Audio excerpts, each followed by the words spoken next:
I'm not against the idea of an alliance. I think it's actually better to deal with your adversaries as an alliance than do it on your own. But when you have an alliance, it has to be based upon some reasonable sense of shared burden. I mean, this is a widely understood concept. It goes back centuries. It's essentially that you share the load. Now, you share the load proportionately. If the United States is 10 times bigger than somebody else, the United States may pay 10 times more, but the other guy still pays their portion, their share, their allocation. Now, NATO members are supposed to be putting 2% of their GDP into defense spending. That's the kind of agreed upon threshold. Do they do it? No. A number of them don't do it. Why? Because they go, why should we do it? If we don't do it, the United States will fill in the balance. The U.S. will pay. And so we get to piggyback on U.S.-funded defenses.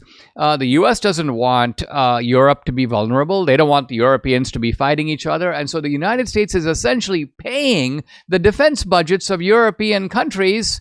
And when I say the United States is paying it, what does that mean? You're paying it. I'm paying it. The citizens of this country are essentially being having their wallets raided to provide for the security of Greece and Italy and France and Germany, which, by the way, are first world countries that can provide, at least to a considerable measure, for themselves.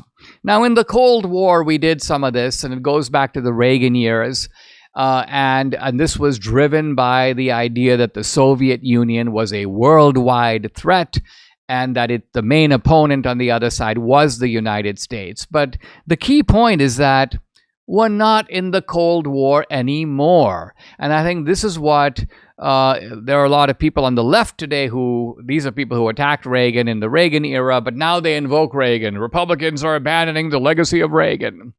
And I can see that even Republicans in the Senate who have voted for Ukraine funding, for this increased Ukraine funding, they're always conjuring up the Reagan legacy.